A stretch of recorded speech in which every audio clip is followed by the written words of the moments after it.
오늘도 주일을 맞이해서 여러분들 얼굴 뵙게 돼서 반갑습니다. 하나님의 은혜가 오늘 이 시간에도 우리 가운데 함께 하시길 원합니다. 함께 찬송하겠습니다. 하나님의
우리 아버지 되신 하나님께 감사하며 응답성으로 찬송합니다.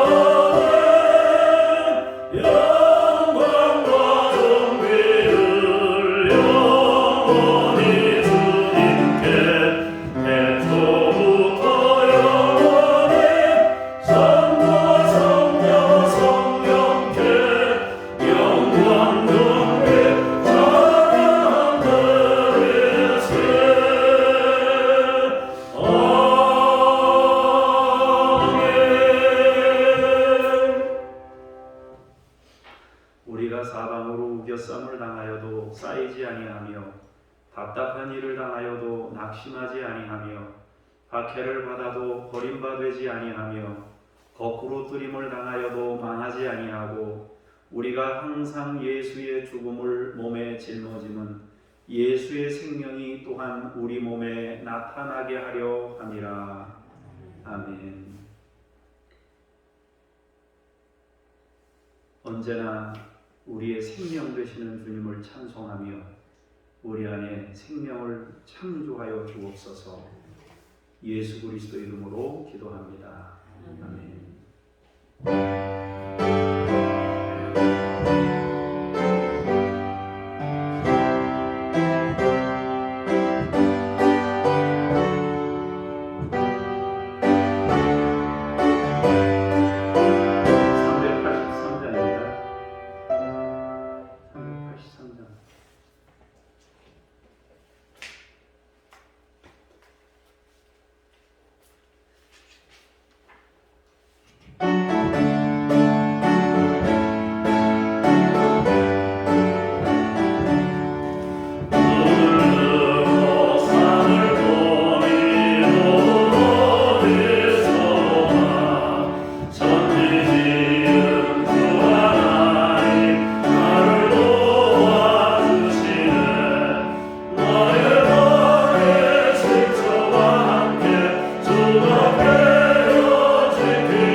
너는 나 외에는 다른 신들을 내게 두지 말라.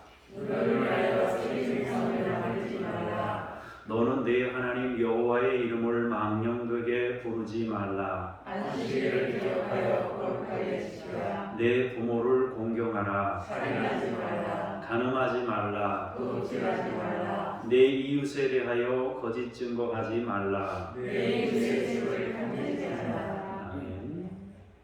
함께 참회의 기도로 기도합니다. 사랑과 용서의 하나님, 세상에 깊이 빠져 헛된 것을 구하며 방황하던 저희들이 주님의 전을 찾아 나왔습니다. 많은 시간 주님을 잊고 내 뜻대로 살았습니다. 영에 속한 일을 도모하지 못하고 육체에 이끌려 욕심대로 행하였습니다. 때로는 미워하기도 했고 원망하기도 했고 좌절하기도 했었습니다. 은혜의 주님, 이 시간 주님의 사유해 주시는 은총을 믿고 왔습니다. 새롭게 하여 주시는 능력을 바라고 나왔습니다. 이길 힘을 주시는 권세를 믿고 나왔습니다.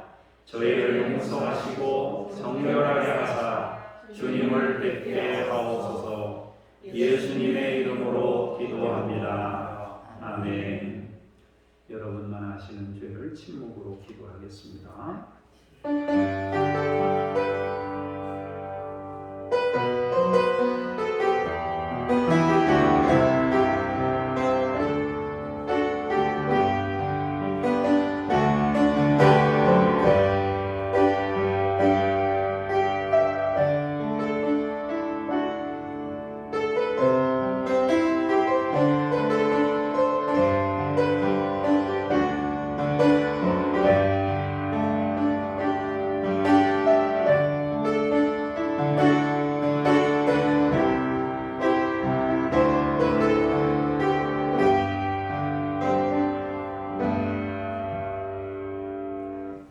내가 잠시 너를 버렸으나 큰 긍휼로 너를 모을 것이요 내가 넘치는 진노로 내 얼굴을 내게서 잠시 가렸으나 영원한 자비로 너를 긍휼히 여기리라.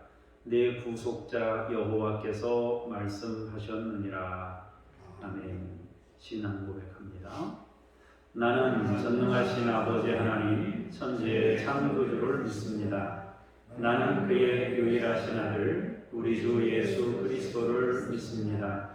그는 성령으로 잉태되어 동정녀 마리아에게서 나시고 본디오 빌라도에게 고난을 받아 십자가에 못 박혀 죽으시고 장사된 지 사흘 만에 죽은 자 가운데서 다시 살아나셨으며 하늘에 오르시어 전능하신 아버지 하나님 우편에 앉아 계시다가 거기로부터 살아있는 자와 죽은 자를 심판하러 오십니다.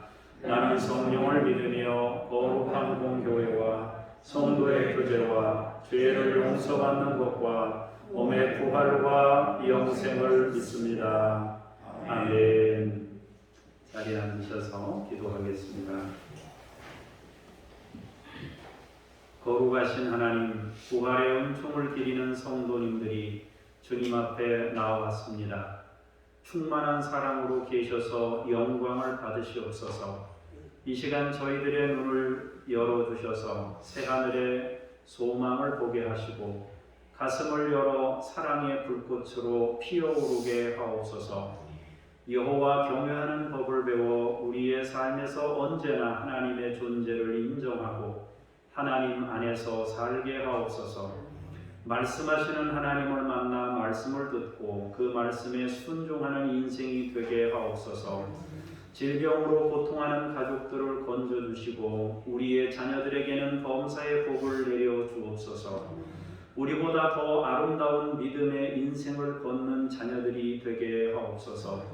교우들 한 분 한 분에게 복을 주시되 믿음과 건강과 생활의 복을 내려 주옵소서.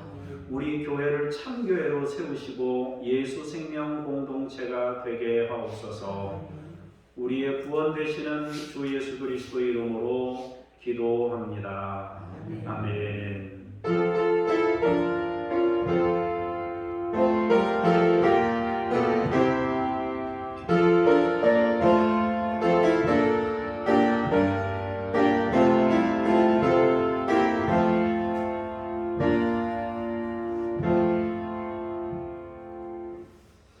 말씀 앞으로 나아가면서 쉐마 찬송 같이 부르시겠습니다.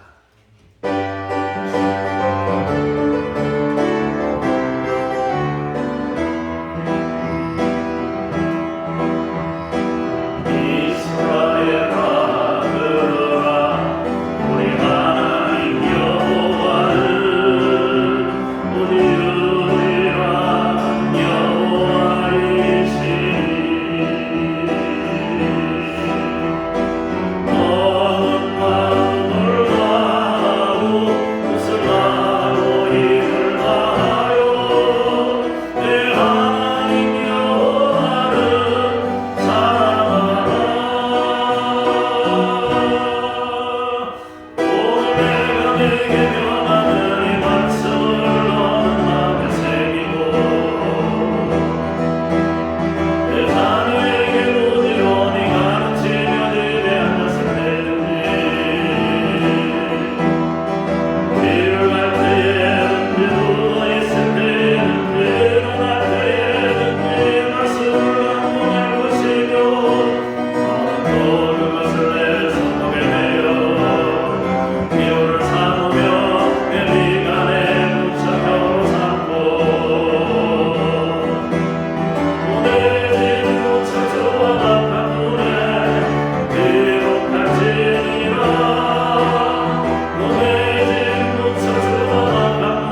28절까지의 말씀을 김호연 집사님께서 나오셔서 봉독해 주시겠습니다.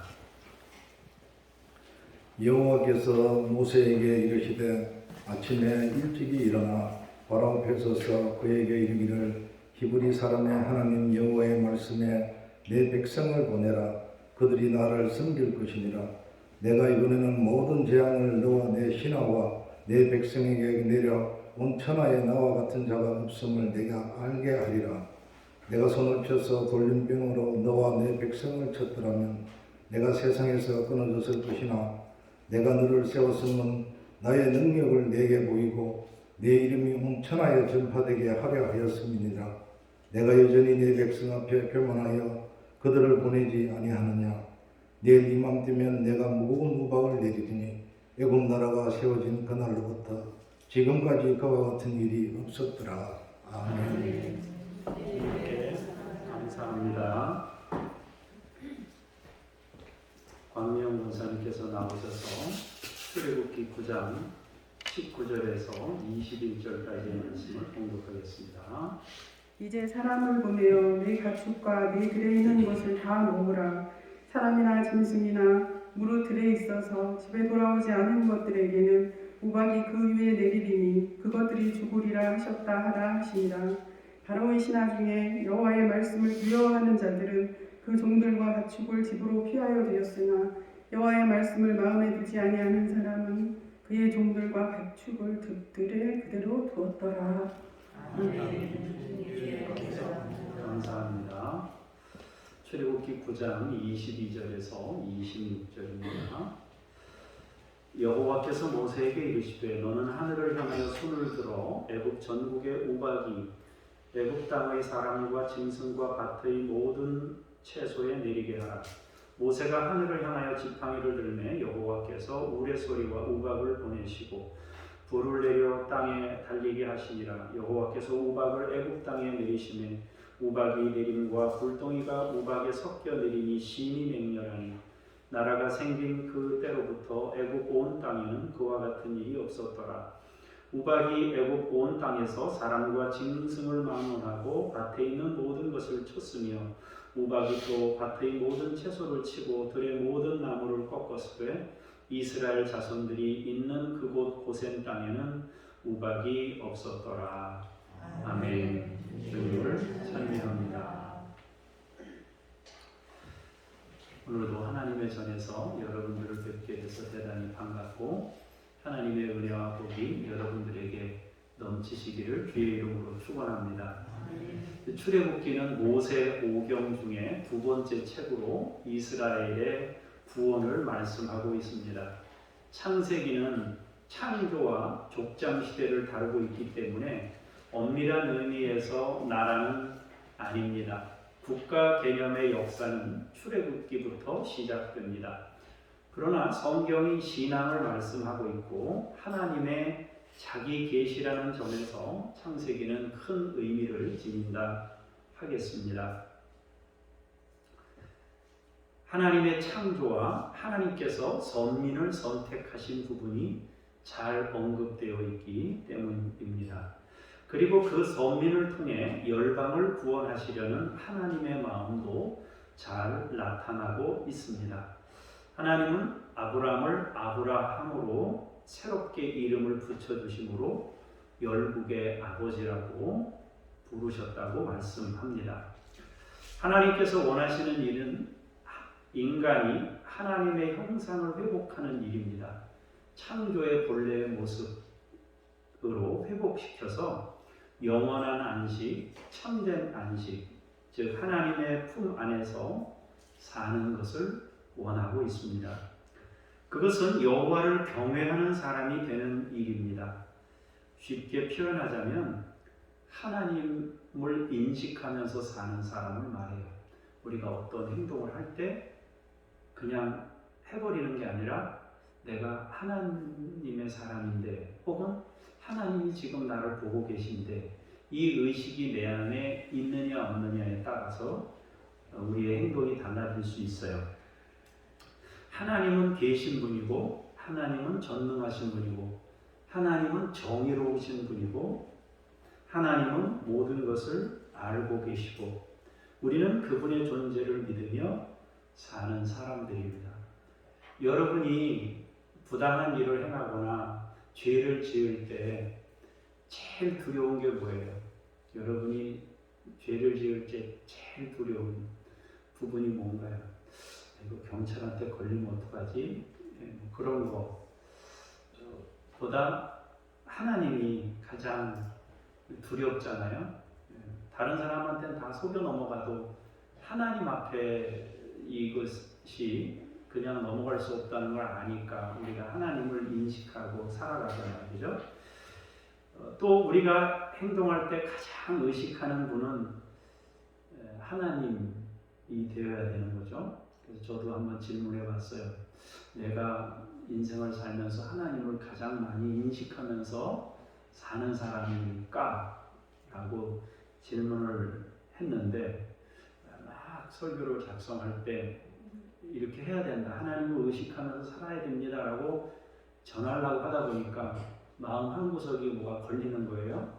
그래서 한번 다시 나한테 질문을 했는데 가만히 앉아서 고민해 보니까 하나님을 의식하지 않고 하나님보다 사람을 의식하면서 사는 경우들도 굉장히 많다는 것을 알게 됐어요. 어떤 경우에는 사람을 하나님보다 더 많은 의식을 하면서 살아가요. 우리는 내 신앙과 행동의 일치를 위해서 노력하죠. 일치까지는 아니더라도 좀 그래도 가까워졌으면 좋겠다 하는 마음을 가지고 우리가 인생을 살아가고 또 하나님께서는 우리가 씨름하고 있는 것을 또 아셔요. 적어도 사람은 하나님의 존재를 인정하면서 신앙과 행동의 거리를 가까이 하기 위해 고민하는 모습은 좀 그래도 가져야 되지 않을까. 하나님은 우리가 그런 모습 갖기를 원하십니다.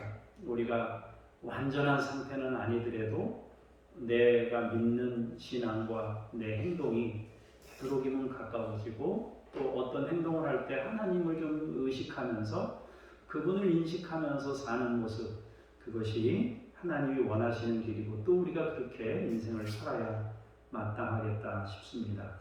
자, 오늘 말씀을 보도록 하죠. 13절 말씀을 먼저 읽겠습니다. 시작.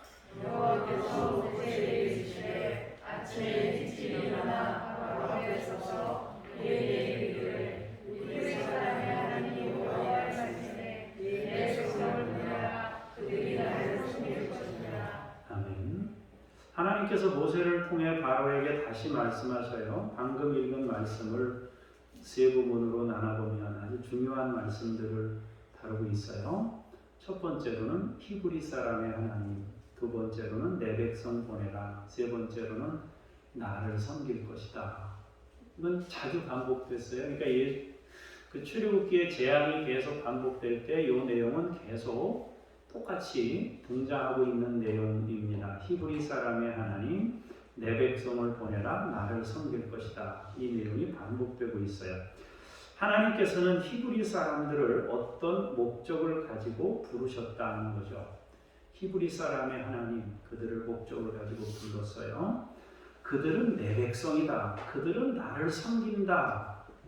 이 말씀을 종합하면요, 그들은 여호와 하나님을 경외하는 모델이다. 그런 뜻이에요. 그들은 여호와 하나님을 경외하는 모델이다. 열방의 하나님을 경외하는 것이 무엇인지를 나타낼 사명을 가진 하나님의 선택된 백성이다. 그런 뜻입니다. 하나님께서는 이 일을 포기하지 않으실 거예요. 바로가 어떤 태도를 보이든지 하나님은 이스라엘이 하나님을 섬기는 자들로 세우십니다. 그리고 그들을 통해서 열방의 모델로서 하나님을 경외하는 사람들이 넘쳐나는 것, 하나님을 경외하는 것이 뭔지를 가르쳐 주시려고 그들을 세우셨다 하는 것입니다. 그것이 하나님의 비전이에요. 이스라엘을 세워서, 선택된 아브라함을 세워서 부족을 만들고 국가를 만들어서 이 사람들로 하여금 모든 세계에 속한 사람들이 여호와를 경외할 수 있도록 만드는 일, 그것이 하나님의 비전이란 말이에요. 출애굽기는 그 이야기를 하고 있습니다. 하나님께서는 인간이 타락된 초기부터 지금까지 그 목표를 가지고 역사를 주도하고 계십니다. 하나님은 그것을 결코 포기하지 않으실 거예요. 앞으로도 마찬가지예요. 여호와 경외하도록 하는 일, 모든 사람이 여호와를 경외하도록 하는 일에 하나님은 모든 걸 다 걸고 지금 역사를 주도해 가고 계시는 겁니다. 우리가 생각할 때는 어떻게 생각하는지 모르지만 그 세계 역사의 큰 수레바퀴는 지금 그 중심을 가지고 흘러가고 있는 거예요. 하나님께서 창조의 완성을 이루시기 위해서 그 방향으로 일을 이루어 가고 있어요. 물론 우리가 처한 상황에서는 아웅다웅하고 별의별 갈등도 다 하고 고민도 하고 겪는 일들 때문에 아파하기도 하지만은 결론은 하나님이 이걸 원하시고 그 계획을 가지고 그 섭리를 가지고 역사를 주도해 가신다. 이거는 분명합니다. 자, 14절에서 16절까지 보시겠습니다. 시작.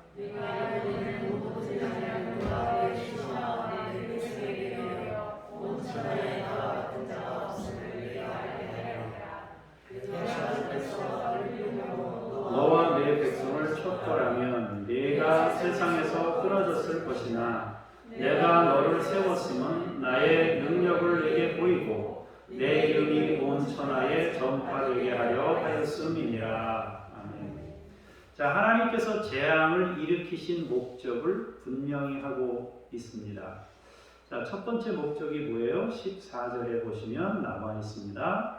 온 천하에 나와 같은 자가 없음을 네가 알게 하리라. 이것이 바로가 하나님을 알게 하는 것, 이것이 하나님이 재앙을 내린 목적이란 말이에요. 자, 무엇을? 하나님께서 온 천하에 유일한 분이라는 사실을 알게 하는데 목적이 있는 거예요.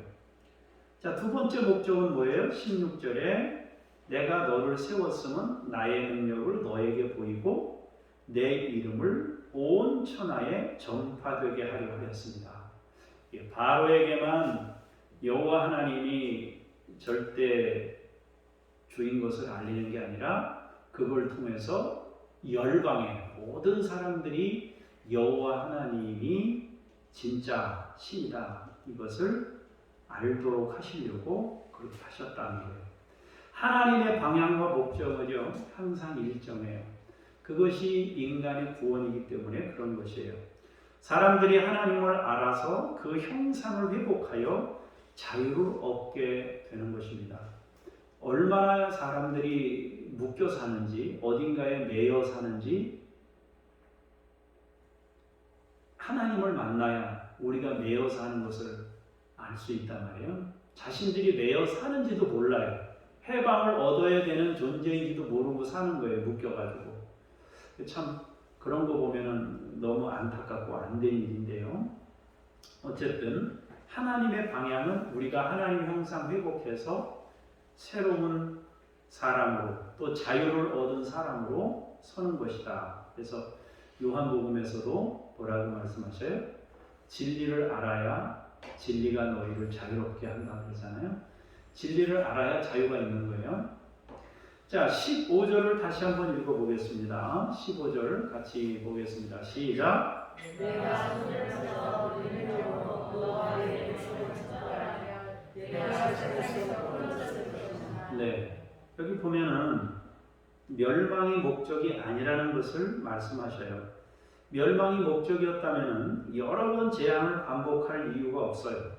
그냥 망하게 하면 돼요. 그냥 바로를 그냥 단숨에 쓸어버리면 돼요. 애국 사람들 다 쓸어버리고 그냥 하나님께서 새롭게 하시면 돼요. 그러나 하나님은 그런 걸 원치 않으셔요. 늘 말씀드리지만 하나님은 우리를 로봇처럼 막 하나님이 우리 인류를 로봇으로 만드실 것 같았으면요 벌써 다 끝났어요. 단숨에 다 절대 순종하는 사람으로 순식간에 만들 수 있어요, 우리 하나님이. 그런데 하나님이 이 세상을 지으시고 사람을 지으실 때는 하나님의 형상을 닮은 존재로 지으신 거잖아요. 하나님의 형상을 닮은 존재로 지으셨기 때문에 그 하나님의 형상으로 우리를 대우하셔요. 그리고 그 하나님의 형상으로서 이 인간이 온전히 서기를 원하셔요. 그러니까 하나님이 그렇게 안 하셔요. 하나님이 가진 힘이 있다고 해서 그 힘을 막 쓰는 게 아니란 말이에요. 하나님의 형상으로서, 하나님 닮음으로써 만들어 가시도록 하시니까 참 얼마나 어렵겠어요. 그냥 잡아다 앉히면 끝나는데, 그죠? 그래서 이제 군에서 명령 계통에 있는 사람들이 사회 나오면 조금 힘든 부분이 좀 있다고 해요. 요즘에는 이제 군대도 좀 어렵다고 그러는데, 명령을 잘 듣질 않아가지고 어렵다고 그러는데, 시키면 그냥 하잖아요. 그런 세상에 살다가 사회에 나와서 보니까 이게 엉망이거든요. 뭐 말한다고 듣기를 하나 뭘 하나 아무 소통이 안 되는 거예요. 그러니까 얼마나 어렵겠어요. 그런데 하나님께서 그렇게 하실 것 같으면, 군대 조직으로 만드실 것 같으면 이 세상을 저 김일성 같은 사람한테 맡겨가지고 전 세계를 지배하면 그냥 끝날 거 아니에요, 그죠? 그러나 하나님이 그것을 원치 않으셨단 말이에요.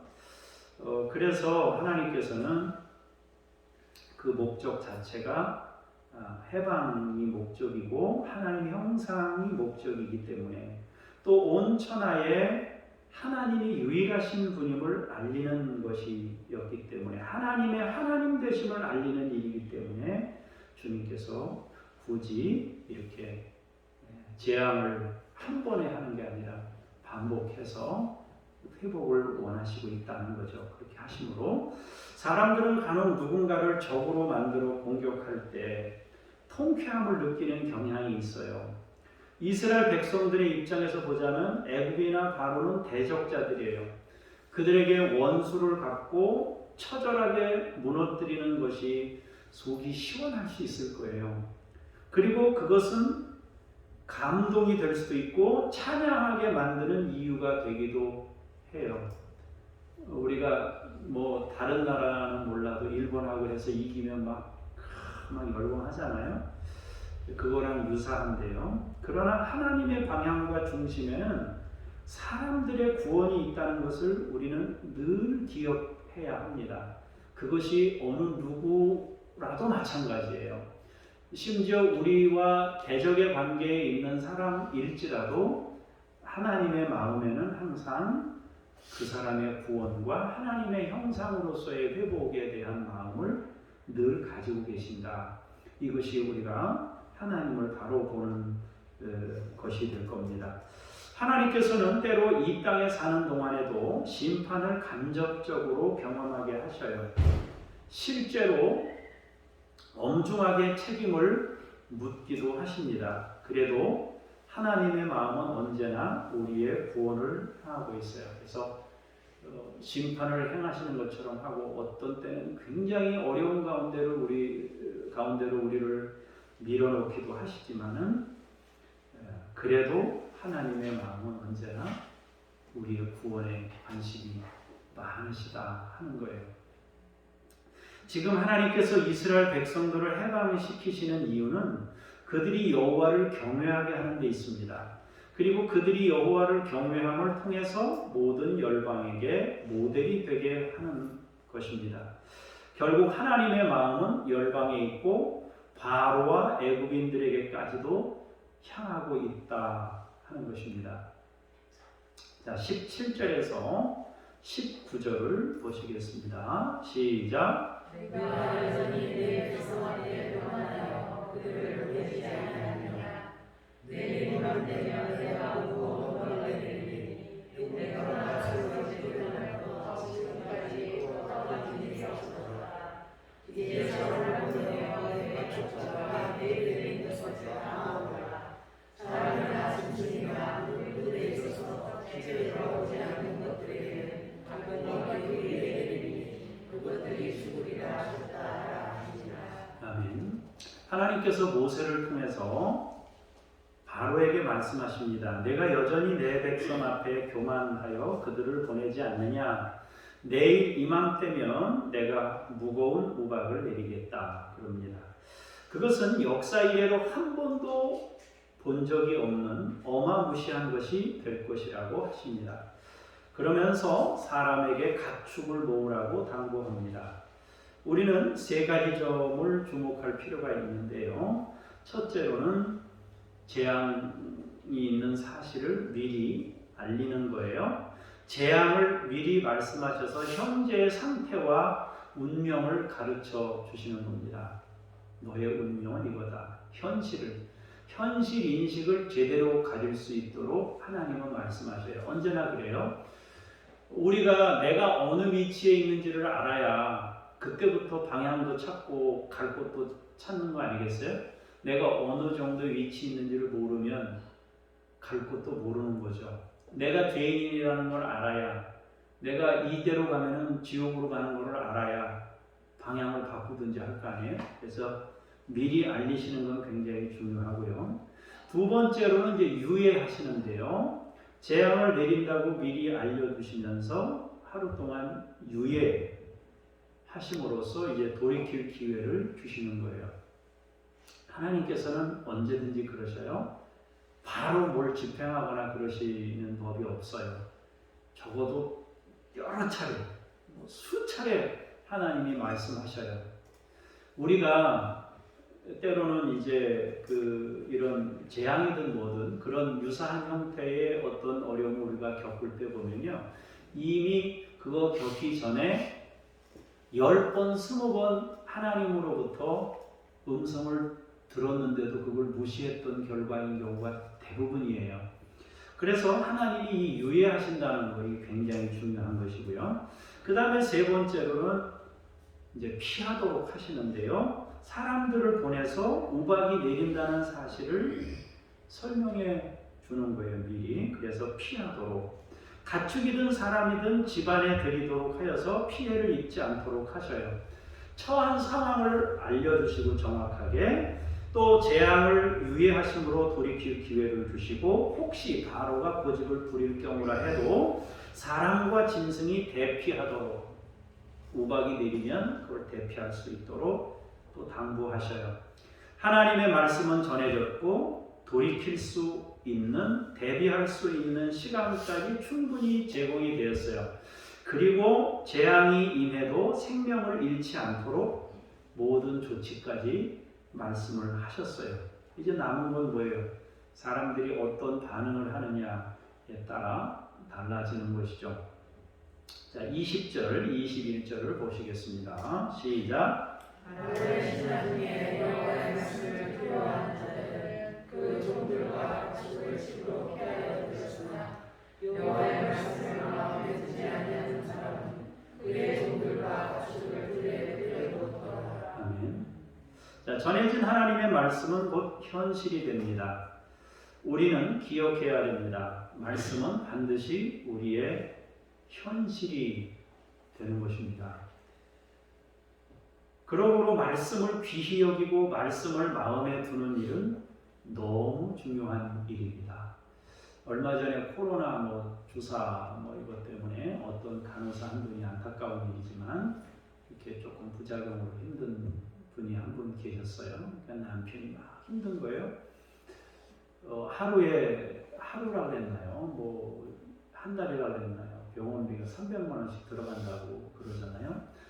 그러니까 이제 남편이 호소를 하는데 보건소에 호소해도 난 모른다.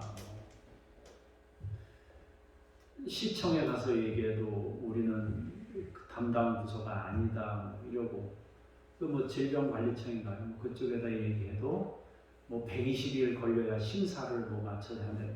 그러니까 이제 이 사람이 얼마나 답답하고 힘들어요. 그러니까 이제 막 언론에 보도가 나니까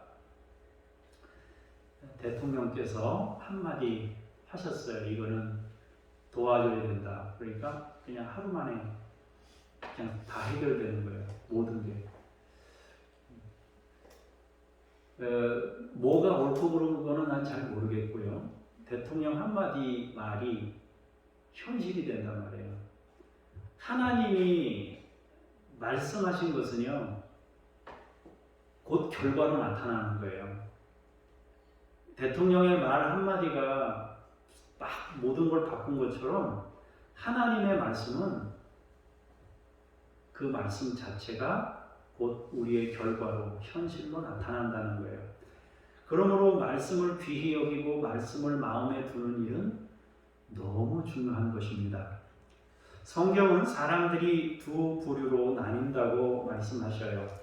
여호와의 말씀을 두려워하는 자들은 들에 있는 가축이나 종들을 모두 모아 집으로 드립니다. 그러나 말씀을 마음에 두지 않았던 사람들은 가축과 종들을 그대로 들에 방치합니다. 우리는 여기서 중요한 것 두 가지를 배우게 되는데, 결과에 대한 책임은 하나님께 있는 것이 아닙니다. 또 우리가 인생에서 겪는 심판의 경험들은 마지막 심판을 피할 수 있도록 하시는 하나님의 은혜입니다. 우리가 인생에서 겪는 모든 어려움들은요, 최종적인 어려움이 아니에요. 최종적인 결과가 아니란 말이에요.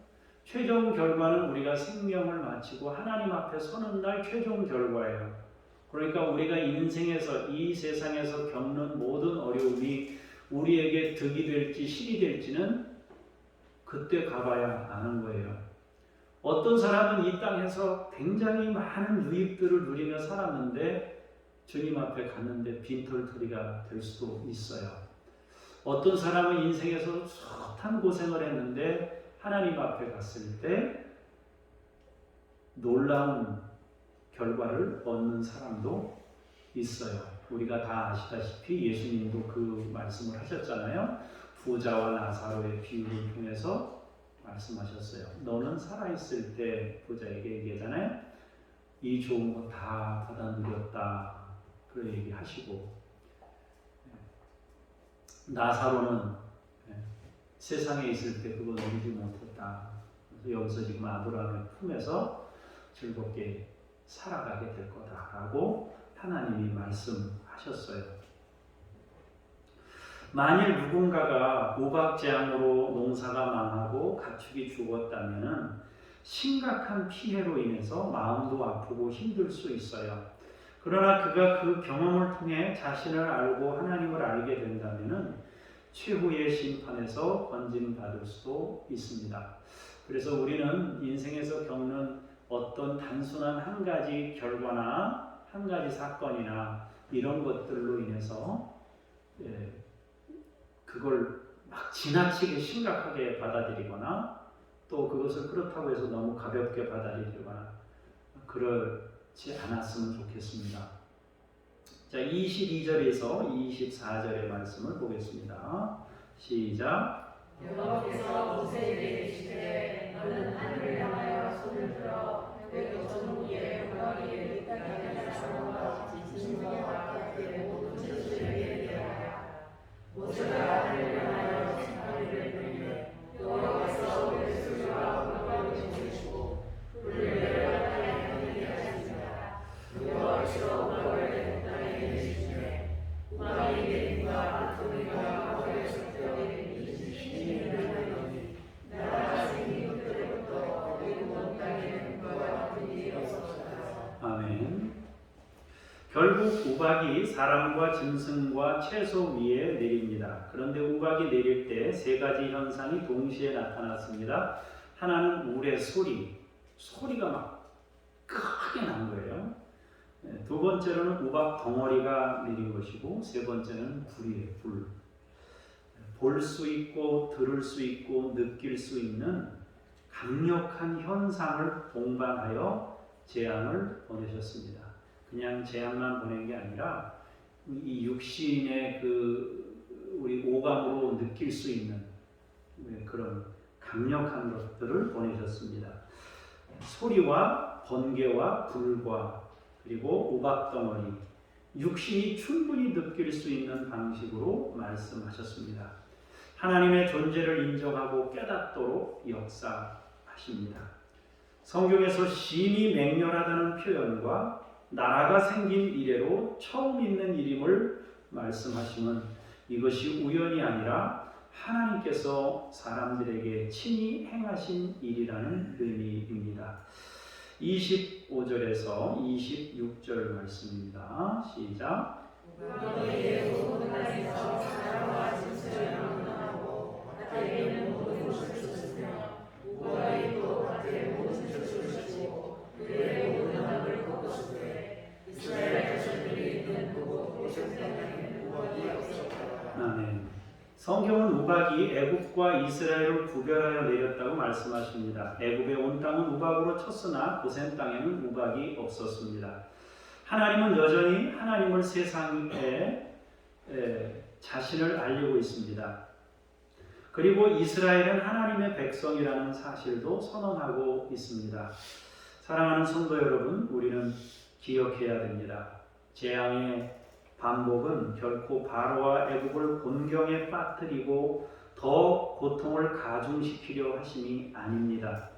오히려 그것은 그들에게 더 많은 기회를 제공하심으로 돌이킬 수 있도록 은혜를 베푸시는 것입니다. 그리고 이스라엘 백성들에게는 신앙의 성숙으로 이끄시는 일입니다. 이제 조금 다른 각도로 성경을 보는 것도 생각해 볼 필요가 있는데요. 애굽에 내려진 반복된 재앙이 애굽에 너무 가혹한 것은 아닌가? 이스라엘 백성들만 너무 하나님이 편애해서 이스라엘 백성들에게 이렇게 은혜를 베풀면서 구별해서 애굽 사람들한테는 왜 이렇게 하나님이 가혹한가, 이런 생각을 가질 수도 있습니다. 왜 그렇게 편애하실까라는 생각도 들 수 있는데, 그러나 이걸 한번 바꿔서 역으로 한번 생각해 보자고요. 애굽이 당하고 있는 이 반복된 재앙과 수백 년 동안 노예로 당해왔던 이스라엘을 한번 비교해 보신다면은, 우박 재앙으로 한 번 치는 거하고 430년 동안 노예로 사는 거하고 둘 중에 선택하라 그러면 여러분은 어떤 거 선택하겠어요? 파리 재앙, 이 재앙, 피 재앙 이런 것 중에 이런 거 하고 430년 노예하고 선택하라고 하면 어떤 거 하겠냐고요. 그렇게 생각해 보면은 사실은 애굽에 하나님이 내리신 이것은 가혹한 게 아니에요. 또 이스라엘 백성들에게 430년 동안 종살이하게 하신 것은 하나님이 목적이 있어서 그들이 여호와를 경외하는 사람들의 모델로 삼고자 그 풀불 속에서 그 시련을 경험하게 하셨단 말이에요.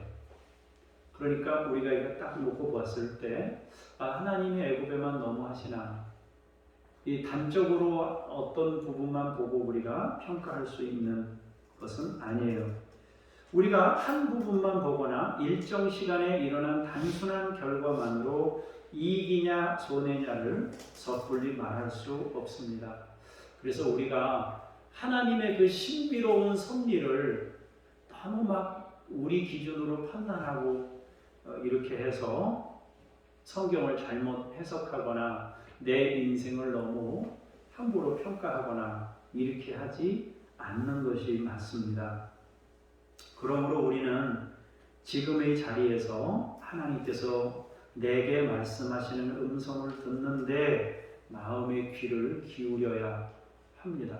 너무 복잡한 것은 우리가 다 알지도 못하지만, 너무 복잡한 것은 하나님께 맡겨두고 그 역사에 그 흘러가는 많은 일들 하나님이 다 알아서, 하나님이 정의로우신 분이니까요. 우리 하나님이 그 일들 알아서 해주셔요.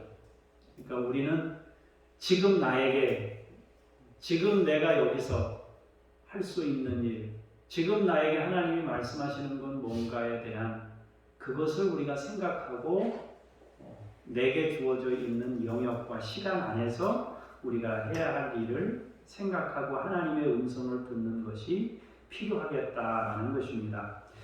이스라엘은 그들대로, 바로 왕은 바로 왕대로, 애굽 백성들은 애굽 백성들대로 하나님의 말씀에 주목해야 되는 거죠. 바로 왕은 무슨 고민해야 돼요? 권세를 주고 있으니까 어떻게 하면 내가 이것을 내려놓을 수 있을 것인지에 대한 고민을 바로 해야 되는 거예요. 이스라엘 백성들은 우리가 지금 노예라는 그 마음가짐, 그 뭐라 그래요? 노예에 묶여 있는 거잖아요. 자기들 마음들이. 그것을 벗어나서 자유케 되는, 하나님을 신뢰하면서 자유케 되는 이 부분에 대해서 관심을 기울여야 되고요. 각자의 위치에 따라서 자신들이 해야 될 몫과 하나님의 음성을 들어야 될 부분이 조금씩 다르다 말입니다. 하나님은 여러분과 저를 모델로 사용하시려고 하셔요. 우리는 우리에게 주어져 있는 자리에서 하나님의 말씀을 주목해야 돼요. 아직도 하나님을 모르는 사람들이 넘쳐나요. 그들을 우리가 일정 부분 역할을 해서 그들도 하나님을 알 수 있는 그런 쪽으로 우리가 인도해 가야 할 겁니다. 여러분에게 말씀하시는 하나님께 마음의 귀를 기울여서 주의 뜻을 이루는 우리 모두가 될 수 있기를 원합니다. 기도하죠.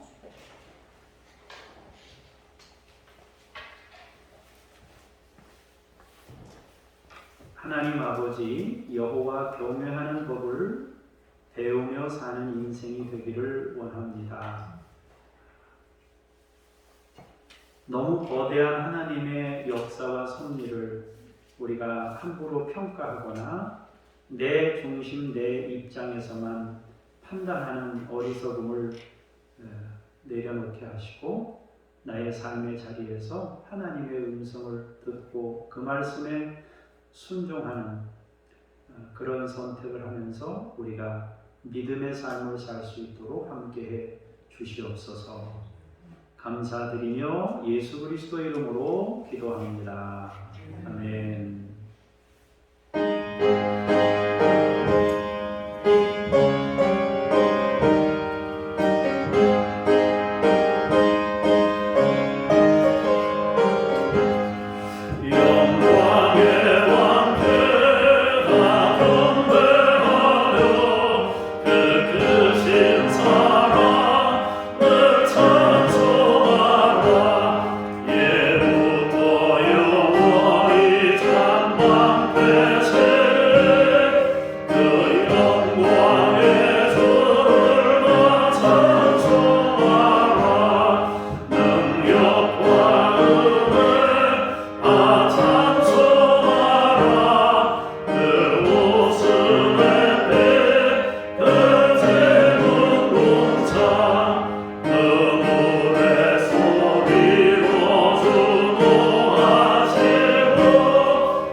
주님께 예물 드립니다. 하나님께서 우리의 드리는 예물을 받으시고 예물만 아니라 우리 자신도 하나님께서 친히 받으시옵소서.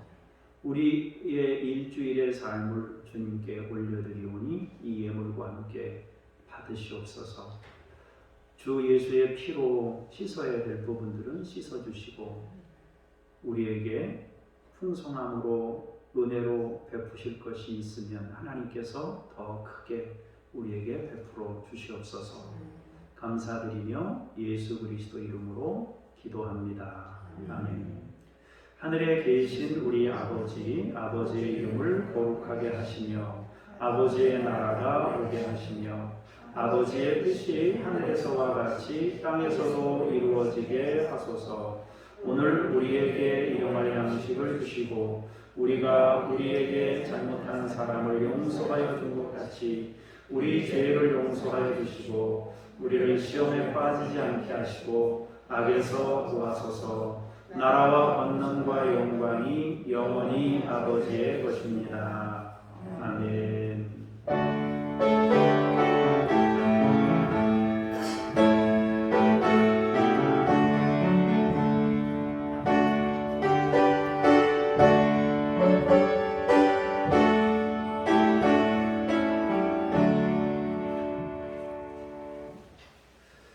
자리에 앉으셔서 중보기도 내용 주보 가운데면 보시겠습니다.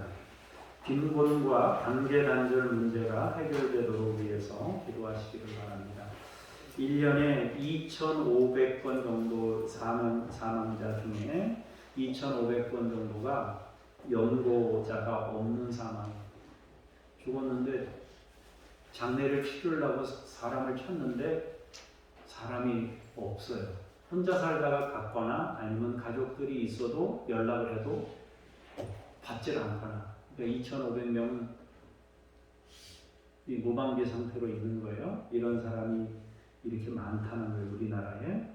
또 벨라루스라는 나라에 하나님의 공의가 실현되고 복음의 열매가 풍성해지도록 위해서 기도하기를 원하는데, 경제 문제라든지 교회 박해, 또 27년 동안 장기 집권하는 철권 통치, 이런 속에서도 그리스도인들이 점차 증가하고 있는 추세에 있다고 하는데, 하나님께서 권능으로 이 벨라루스의 역사에 달라고 위해서 기도할 수 있기를 바랍니다. 이번 주는 부활절 넷째 주일이고요. 이번 주 오후 예배는 저녁 시간에 7시 15분에 드려집니다. 여러분 기억하시고 함께 참여해서 말씀 나누고 또 은혜 받을 수 있기를 바랍니다.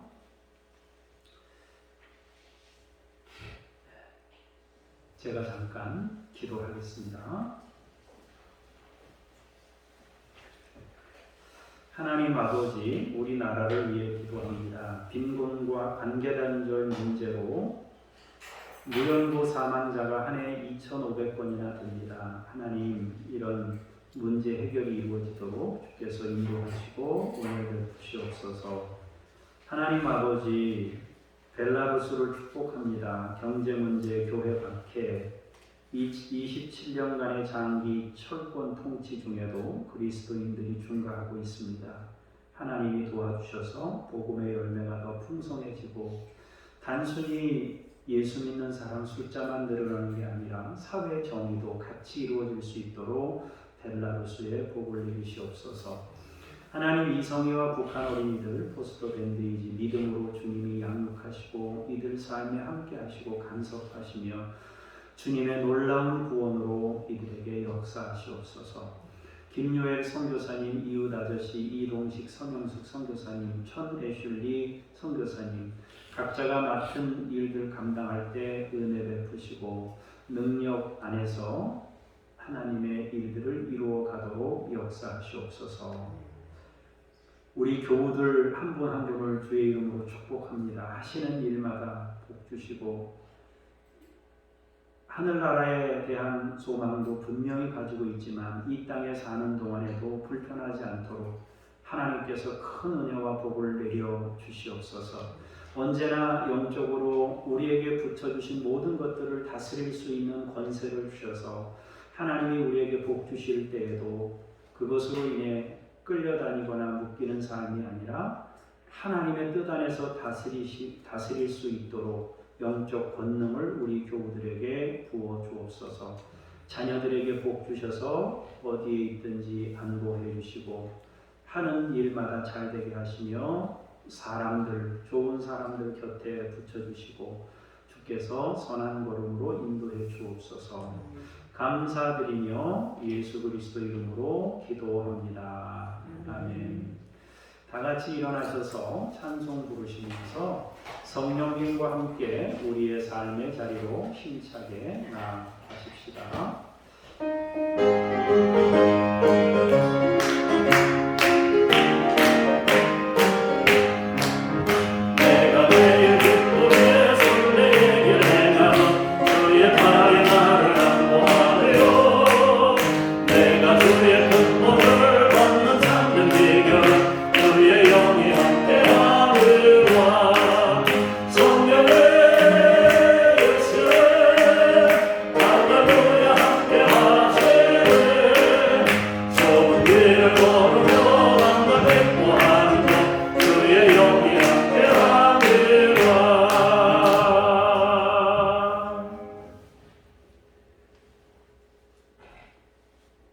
이제는 우리 구주 예수 그리스도의 은혜와 아버지 하나님의 크신 사랑하심과 성령님의 인도, 보호, 교통하시는 역사하심이 여호와 경외하는 것을 배워 세상에 주님의 모델로서 사람들에게 거룩한 영향력을 나타내며 살기를 원하는 하나님의 사람들 머리머리 위에 주께서 친히 세우신 교회를 위해 이제로부터 영원까지 함께 하시기를 간절히 축원하옵나이다.